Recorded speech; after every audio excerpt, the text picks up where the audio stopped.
The universe has a cruel way of exposing our deepest misconceptions.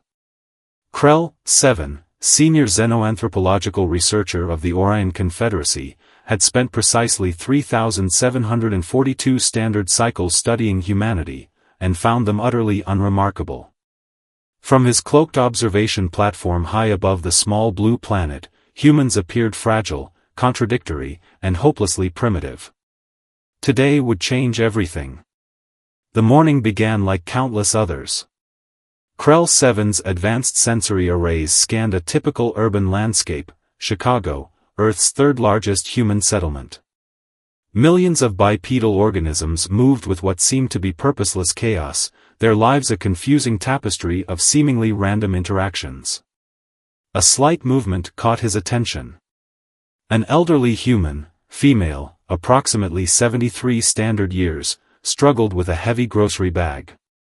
Her frail frame wobbled precariously on the uneven sidewalk, each step a potential catastrophe. Krell, 7 had observed thousands of similar scenarios. Humans were notoriously vulnerable. Their bodies deteriorated rapidly, their physical strength diminished with age, and their survival mechanisms seemed laughably inefficient. He prepared to log another mundane data point about human fragility. But something unexpected happened. A young child, no more than 7 Earth years old, noticed the elderly woman. Without hesitation, the small human darted forward, abandoning what appeared to be a digital entertainment device. With surprising strength and coordination, the child reached the woman just as her balance began to fail. "I've got you," the child said, steadying the woman's grocery bag and offering support. Krell 7's sensory algorithms froze. This was not a programmed response. Not a calculated survival strategy. This was something different. The elderly woman smiled, her weathered face illuminating with unexpected warmth. "Thank you, dear," she said, her voice carrying a depth of emotion that momentarily overwhelmed Krell 7's emotional translation matrix. Insignificant. Irrelevant. These were the words that typically populated Krell 7's observation logs. But today, something felt different. A strange, inefficient yet powerful connection had just transpired, one that defied every analytical prediction in his extensive database. Humans were supposed to be self-preserving, competitive, survival-oriented. This interaction suggested something more complex. Something his advanced civilization had never truly understood. As the child helped the woman cross the street, Krell, 7 realized he had just witnessed something that would challenge everything he thought he knew about humanity. The day had only just begun. And nothing would ever be the same.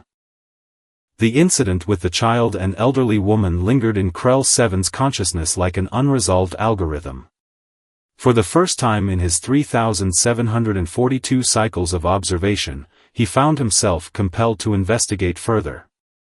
Elena Rodriguez lived in a modest apartment complex on Chicago's northwest side. Her life was a tapestry of resilience that defied Krell 7's initial categorical assessments of human existence. A retired nurse, she had survived more challenges in her 73 years than most species encountered in multiple generations. What Krell 7 didn't know, what his advanced scanning technology could never fully capture, was the story behind Elena's remarkable spirit. 20 years earlier, Elena had lost her husband to a sudden heart attack. Instead of succumbing to grief, she had transformed her pain into purpose. She began volunteering at local community centers, supporting families struggling with medical challenges. Her small apartment became a sanctuary for those who had nowhere else to turn. On the day following the street encounter, something extraordinary happened. A young family arrived at Elena's door, refugees from a recent conflict, their eyes haunted by experiences no child should endure. The mother, Aria, clutched 2 young children, her hands trembling. They had been referred to Elena by a local support network, a human connection system that defied Krell 7's understanding of efficient resource allocation. "Come in," Elena said, her voice a gentle beacon of hope. Krell 7's observation systems went into overdrive. This was no simple act of charity. It was a complex emotional transaction that challenged every preconceived notion of survival and resource management. The children, Rami, aged 7, and Lena, aged 4, bore the weight of trauma in their silent glances. But something remarkable began to unfold. Elena didn't just offer shelter. She offered healing. With practiced hands that belied her age, she prepared a meal. Not just food, but a ritual of connection. She spoke softly, her words weaving a protective cocoon around the frightened family. Each gesture was a subtle act of rebellion against the chaos that had uprooted their lives.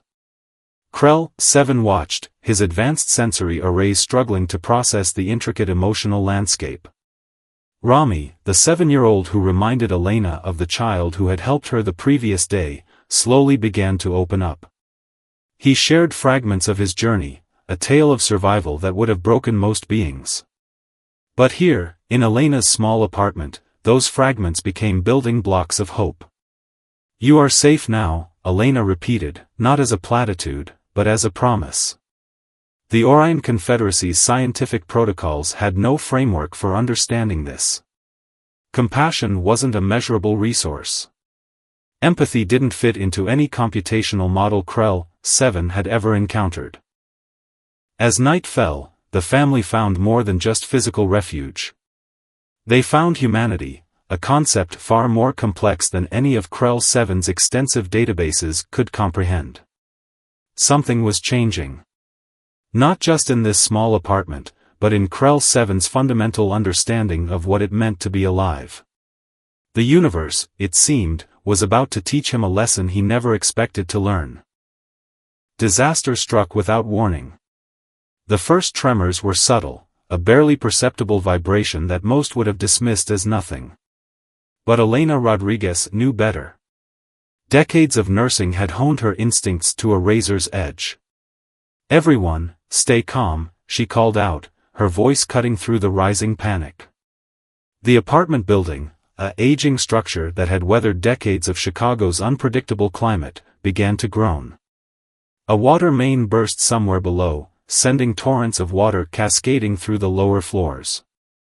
Outside, electrical transformers sparked and failed, plunging the neighborhood into darkness.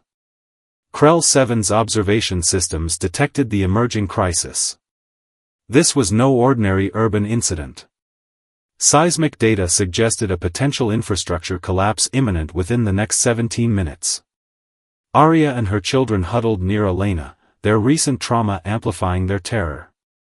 But Elena was already in motion. "Rami," she said firmly, her voice steady despite the chaos, "I need your help."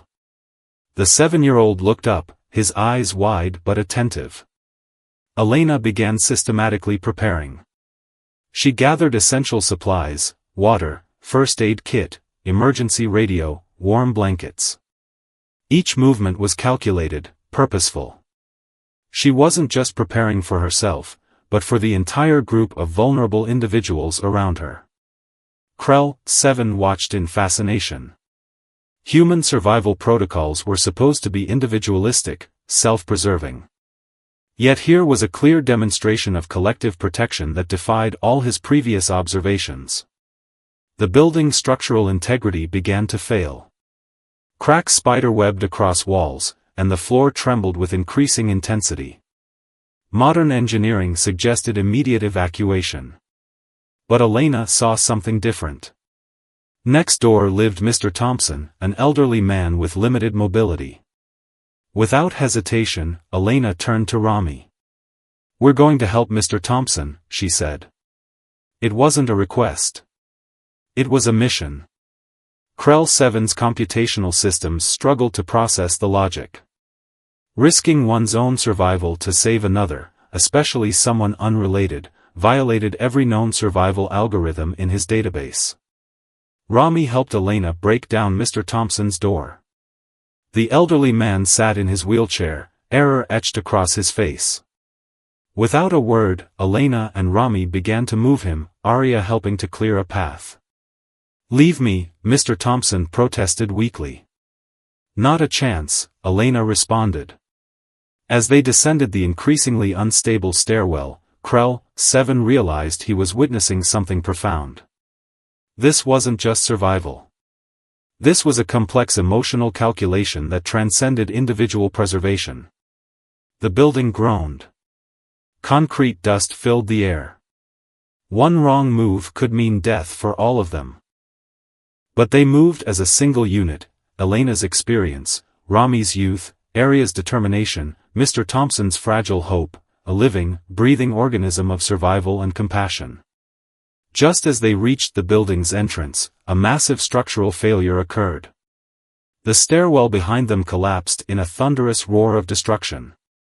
They had made it. Together.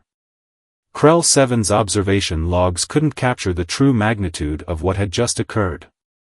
This wasn't just survival. This was something far more complex, a demonstration of human potential that defied every computational model in his extensive database. The universe, it seemed, had more to teach him than he could ever have imagined. The emergency shelter was a cacophony of human emotion, a landscape more complex than any topographical map Krell, 7 had ever analyzed. Elena Rodriguez sat quietly, her hands gently holding a steaming cup of donated coffee. Around her, survivors from the collapsed building shared their stories, not as victims, but as witnesses to something greater than themselves. Mr. Thompson, still processing his narrow escape, began to speak. His story unfolded like a delicate tapestry of human endurance. "I was a firefighter for 30 years, he said, his voice carrying the weight of countless memories. Thought I'd seen everything. But today." He paused, looking at Elena and Rami. "Today showed me I'm still learning." Rami sat beside him, listening intently. The boy who had helped Elena cross the street days ago had transformed. His eyes held a depth that belied his 7 years, a mixture of vulnerability and unexpected strength. Krell 7's advanced empathy algorithms struggled to process the intricate emotional landscape. Humans weren't supposed to be this complex. Their emotional responses should be simple, predictable. Yet nothing about this scenario fit any of his previous observations. Arya, still recovering from the traumatic building collapse, shared fragments of her journey. A refugee who had fled a conflict zone, she spoke of loss, hope, and the inexplicable human capacity to rebuild. "We don't choose our beginnings," she said, her hand resting on Rami's shoulder. "But we choose how we continue." Each story was a thread, weaving a larger narrative of human resilience.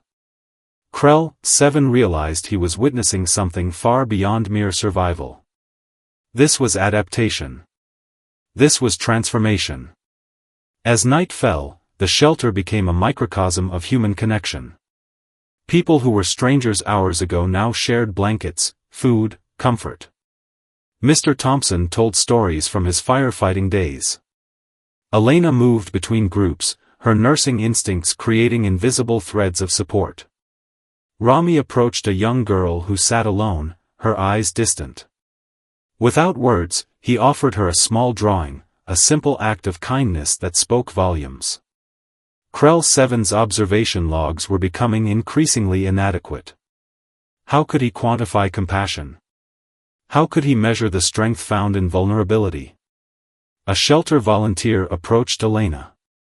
There was a problem with limited resources, a potential conflict brewing between 2 family groups.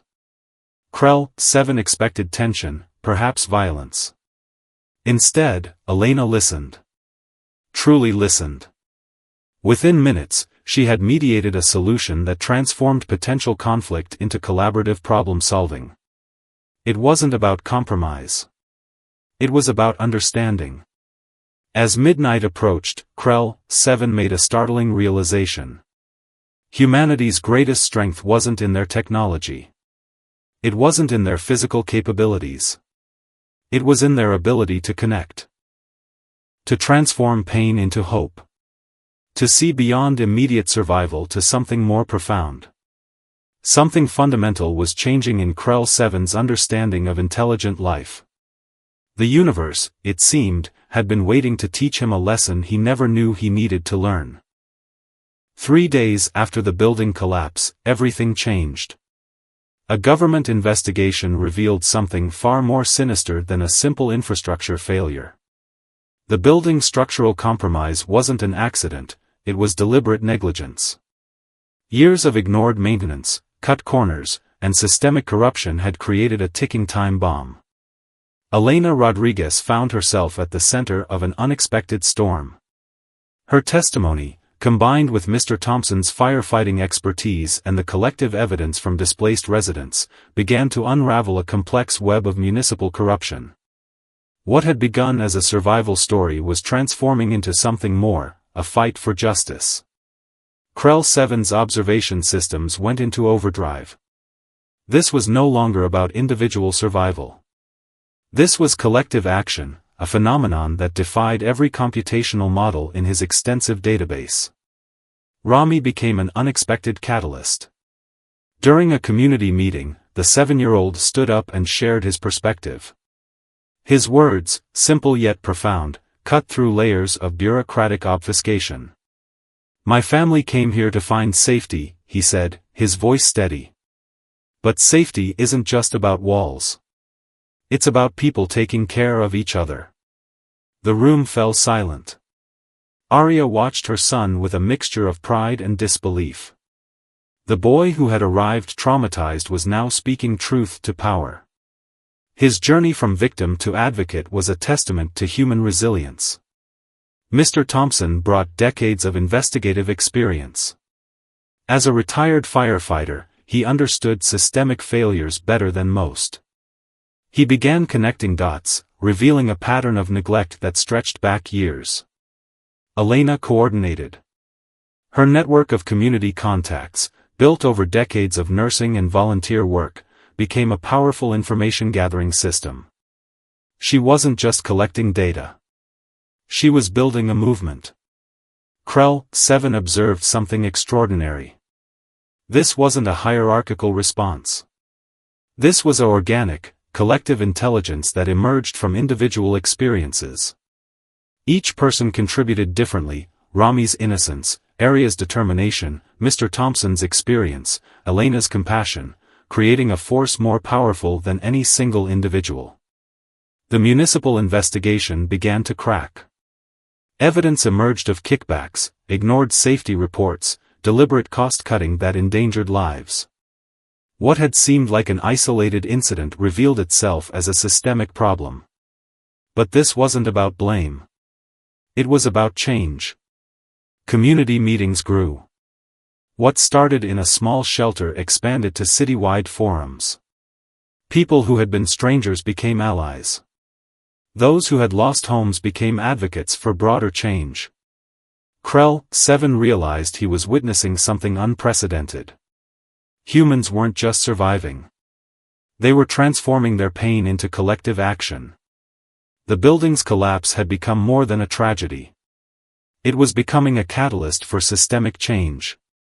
As news cameras began to capture the story, Krell 7 understood that human strength wasn't about individual power.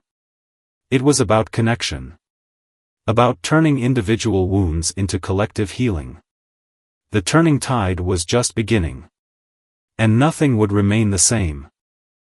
Krell 7's understanding of humanity teetered on the edge of a fundamental transformation. The municipal investigation had become something far greater, a watershed moment that exposed layers of human complexity previously invisible to his advanced observational systems. What began as a local incident was now a national conversation about community, resilience, and systemic change. Elena Rodriguez stood before a congressional hearing, her testimony a masterpiece of quiet strength. She wasn't just presenting facts. She was weaving a narrative of human potential. "We are not victims," she said, her voice carrying the weight of decades of experience. "We are architects of change."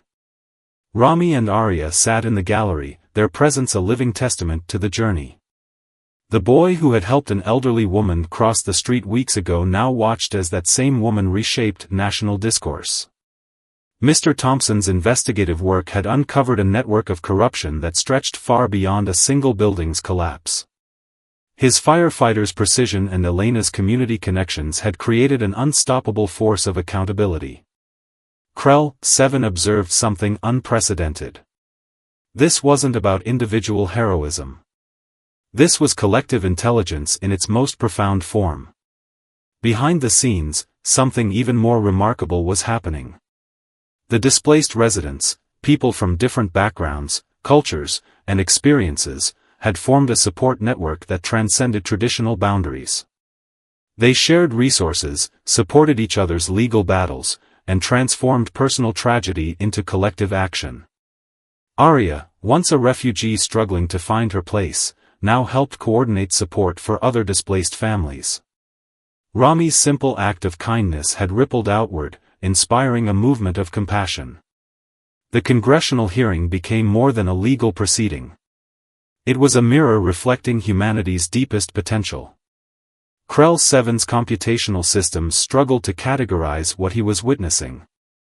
Humans weren't just solving a problem. They were reimagining possibility. As the hearing progressed, something unexpected emerged. The conversation shifted from blame to solution. From individual loss to collective healing. Experts, community leaders, and ordinary citizens began to collaborate in ways that defied traditional problem-solving models. A breakthrough came from an unlikely source. Rami, prompted by a question from a committee member, spoke about his experience. His words were simple, yet they cut through layers of bureaucratic complexity. Sometimes, he said, helping someone across the street is more important than any big plan. The room fell silent. Krell, 7 realized he was witnessing something revolutionary. Humanity's strength wasn't in its technological prowess or individual capabilities. It was in its capacity for connection. For transformation. For turning pain into possibility. The hearing was drawing to a close. But something far more significant was just beginning. A new understanding was taking shape, not just about a building's collapse, but about the fundamental nature of human potential. The universe, it seemed, had been waiting to reveal its most profound secret. Krell 7's research report to the Orion Confederacy would rewrite everything they thought they knew about intelligent life. The congressional hearing had been more than a legal proceeding. It was a turning point, not just for the displaced residents of the collapsed building, but for an entire understanding of human potential. New legislation passed. Community oversight committees were established. The systemic failures that had led to the building's collapse were being systematically addressed. But the real transformation was something far more profound. Elena Rodriguez sat in her new apartment, rebuilt, but not forgotten. The community that had come together during their darkest moment remained connected. Monthly gatherings, support networks, collaborative initiatives, what had begun as a response to tragedy had become a living, breathing testament to human resilience. Rami, now 8 years old, had become something of a local hero. His simple wisdom continued to inspire. Schools invited him to speak about compassion, about the power of small acts of kindness. Helping someone, he would say, is never small. Arya had started a non-profit supporting refugee families, transforming her own journey of displacement into a platform for hope. Mr. Thompson continued his investigative work, ensuring that accountability remained more than just a buzzword. Krell 7's final research log was unlike anything in the Confederacy's historical archives. Observation note: humanity's greatest strength is not found in technological advancement, physical prowess, or individual achievement. It is discovered in the space between individuals, in compassion, in connection, in the remarkable ability to transform pain into possibility. The universe had presented him with a lesson he never expected to learn. Strength is not about surviving.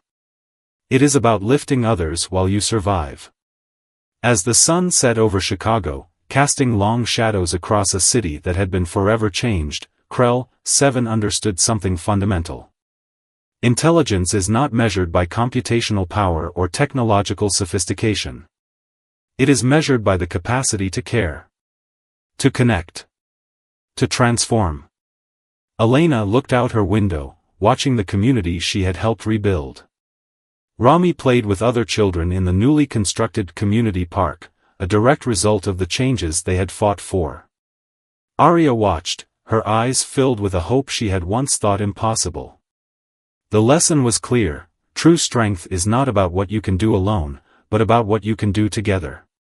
For Krell, 7, and for the Orion Confederacy, humanity had become something entirely unexpected.